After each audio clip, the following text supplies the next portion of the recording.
And we're back. Joining us from Jet Propulsion Laboratories, BOBAK FERDOWSI is joining us. Thank you for coming to talk to us today. We have lots of pictures from the surface of Mars. Right. Some not from the surface, but many of them from the surface. Pictures. We have some reenactments of the Curiosity landing with like actors who are portraying us. In I've always wanted to open a reenacting talent agency. Yeah, amazing. Like when someone's stabbing their wives on like Dateline ID. Yeah, I want to hire those guys. Yeah, be like just a talent agent for reenactors. What is your second level? No, it's when the Curiosity landed, you were basically featured heavily, right? Because of the Mohawk.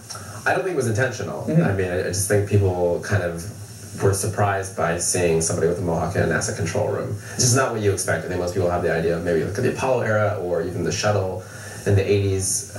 And then, you know, JPL is a very sort of avant-garde kind of place to work. So it's cool. But yes, I mean, I think that's the reason. Now, was that surprising to you, all the attention when Obama said that, you know, you're making science cool and he was thinking of getting a Mohawk haircut? Huge. I mean, you know, you go to work at NASA because you love what you do. The people you work with are great.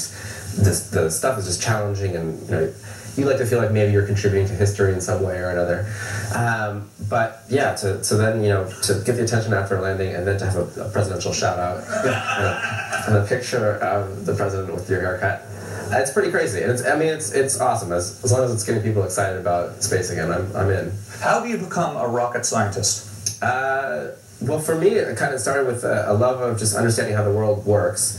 Just kind of I like physics, and then it was just being inspired. I think the thing that really inspired me the most was actually in 1997. The Jet Propulsion Lab landed a very small, you know, microwave kind of size car on Mars, and July 4th, of course, because we like to pick these great, you know, American days to do things on. And I saw that, and it was just, it was great because, you know, often you look at the missions that go to another place, and there's no context. It's just, it's a beautiful landscape, or it's a shot from above. You don't see the human element, the spacecraft that they actually built. But then you could see this little rover on Mars, and I was like, this is something that humans work on. This is a real job. And that's kind of when I was hooked. We have a video, a recreation of the landing of Curiosity. I was thinking maybe we could watch that together. Okay. And you could kind of explain what we're looking at. Because this is incredible. Yeah, so this is where we enter the atmosphere of Mars. So one of the amazing things is Mars is 14 minutes away at the speed of light from us. So we're getting this signal 14 minutes after it actually happened. Okay. So we're entering around 13,000 miles an hour. We slow down enough to use a supersonic parachute, which is the largest faster than sound parachute ever built. How big is that parachute? I want to say it's about 50 feet across. Wow. Yeah. This is the amazing part. And then we drop that onto the rockets. Yeah. The rockets go. So at this point, we're looking for the ground with the radar system that we have. So it's trying to find the ground. JPL? No, the radar system's built in. It's actually this part that's on the front of the descent stage there. So it's looking for the ground, looking for vertical distance and velocity and horizontal velocity, so we kind of straighten out. Yeah, this next part here, watch this, Jim, with the strings. This is the part. Are they strings? What is this? It's basically rope. Yeah. It's a nylon rope. Right here, watch this, Jim. So this is zooming in our camera. Yeah. That's actual footage, correct? This is not actual footage. There is actual footage from that camera. This is still a simulation. So about I think 100 meters off the ground, we start doing this phase. Wow, this is like a U2 Zoo TV tour. This is it's basically a Rube Goldberg Zoo Station. All right. So it lowers it on these ropes until it softly touches down. And once we detect this touchdown, the top part is cut away and flies off to crash. And it's safely elsewhere on Mars. Away from the rover is the key. It will crash on Mars? And oh, it did crash. No, it absolutely, I mean, we have pictures afterwards from orbital images of where it crashed, and you can see this, like, big splat on the ground. So how is it that somebody comes up with that, like, how did they come up with that? I mean, there must have been other possible ways. Well, I mean, we've done airbags before. We've done the rockets on the bottom thing with the, the pallet landers. We still do rockets on the bottom with a lot of the pallet landers. This was really a group of people sat in a room. They had a brainstorming day. They looked at different. They looked again at the old ideas. They added some. This was kind of a very elegant solution because it's sort of mathematically like a pendulum. which is one of like the first physics equations that you learn.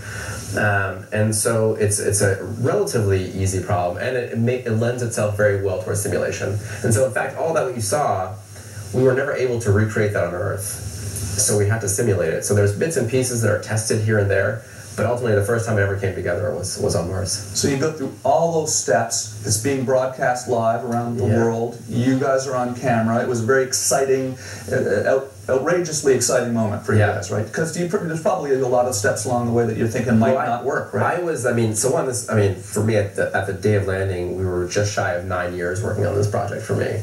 And I'm not alone in that. There are a lot of people on this project who had worked for 5 or 10 years. But absolutely, there's not only is there the traverse from, there's getting off the ground, as we saw the other day, launching is still not an easy, trivial thing to do. There's getting to Mars, with the accuracy that we need. Then there's the, 500,000 lines of code, and, I think there's 76 pyrotechnic devices that all have to fire for that to happen. So you know that the odds are kind of, you've tested everything you can, but they're still not really favorable odds. Yeah. So now the ship, the rover, is on the ground. Yeah. And you're sitting there, and you're all sitting there, and then first we cried a lot. And there was a lot of hugging, things like that, a lot of celebrating. And then then we got to business. So you just start driving it around right away, or there's basically a week of checkouts. We wanted to make sure everything survived the landing. We actually had to install new software. People think, oh, this must be an advanced technology. Is that real footage? This is a real picture. That looks like Bakersfield. Yeah. This is... You faked the Mars landing, bro. Can we look at that full screen? If you look at the shadow on the American flag, you can tell they faked the moon landing, too. Well, if you were really you would accuse me of how did we take a picture of ourselves on Mars? I would guess robotic arm. Yeah. That's right. So we have a 2-meter long arm. A third grader could have done that. Conspiracy theorists are nuts. This is to be celebrated, not to be like, whoa, hold on a minute, the shadow's weird. But I mean, it's an impressive mission. But at the same time, we have less computing power than an iPhone nowadays. So we have to actually change software into a surface version of software to operate the rover. So before you can start driving it around, before we can do anything, you gotta do some software installation on a rover on a different planet. Okay, that's amazing. Okay, well, we're going to take a commercial break, and then we'll be